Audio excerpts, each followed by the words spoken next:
I'd like to share some ideas about how we actually train our brain and little things that we can build into our daily routines that help us to achieve a better function of the brain, but also to challenge our brain to think and act in new ways. And they're very simple. Challenge one: drink water. The brain uses water not just to function by itself, but also to create the neurotransmitters, the chemicals that the body needs that are so important to the different parts of your entire anatomy. The brain uses water to create these. 1% dehydration, believe it or not, creates 5% decrease in brain performance. And yet, some of us, we're not overly aware of the amount of water that we're drinking. The last piece about water in the brain is the brain can't store water.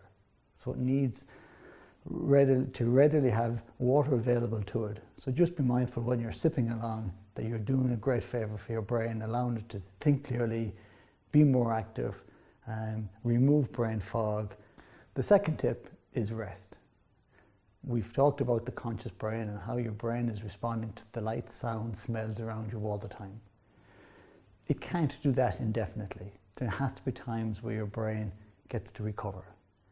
Moments of silence and stillness. The obvious one is sleep. I know we live in an always on world, or so we say, but sleep is fundamental to the function of the human brain and the human system. Sleep doesn't have to be 8 to 10 hours every night, but they say 90-minute cycles and at least 4. We try our best to sleep as often as we can. That might include some little naps throughout the day. The second part of rest for the brain that's similar to sleep but might not have to be rest is small moments of meditation, mindful moments where we become focused on our breathing.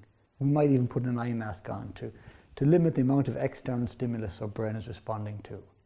And those little moments where we give our brain the opportunity to rest, to come back inside, to stop having to respond to the constant external stimulus. You'd be amazed with a little bit more rest how your brain can deal with the challenges on a day-to-day basis in a far better way.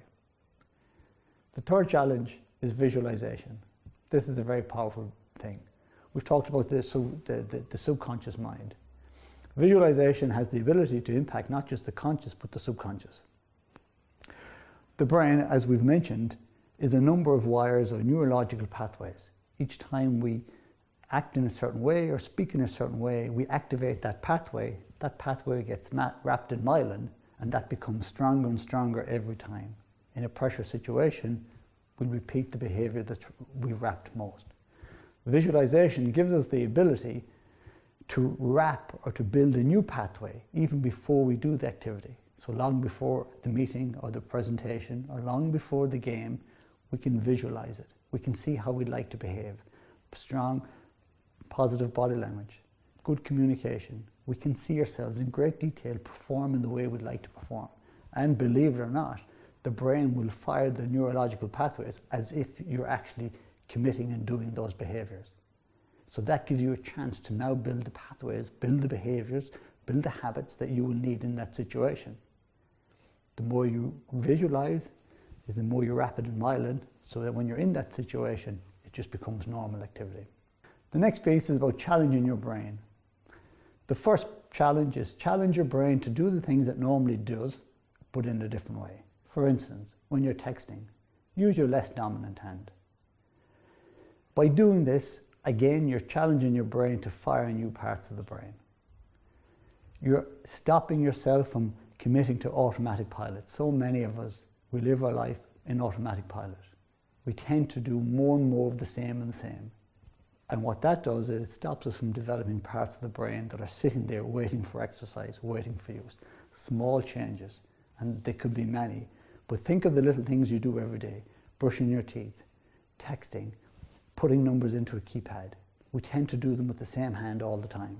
We tend to do in the same way, with the same hand, and get the same outcome, just like in life. That's the definition of insanity. To start by being willing to change little things. The stuff you do on a normal day, continue to do them, but do them in a different way, with a different hand, different mindset. The last part is to challenge yourself to do things a little bit differently. We tell ourselves stories all the time.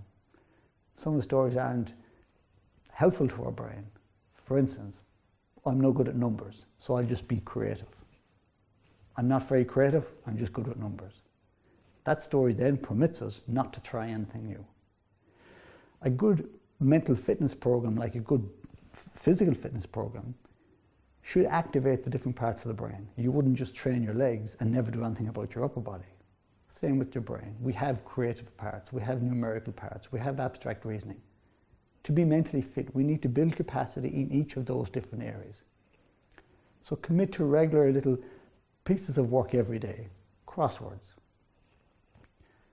painting or colouring, journaling, puzzles, small little things that take you outside your comfort zone. Allow your prefrontal cortex to engage in a new activity and develop a new capacity in that part of the brain. That's what mental fitness is. It's having a good level of ability in the various different parts of the brain so that we now can tell ourselves better stories than I'm not good at maths. Spend more time, commit a little bit more, and you'd be amazed how good you can become in any one of these parts of the brain.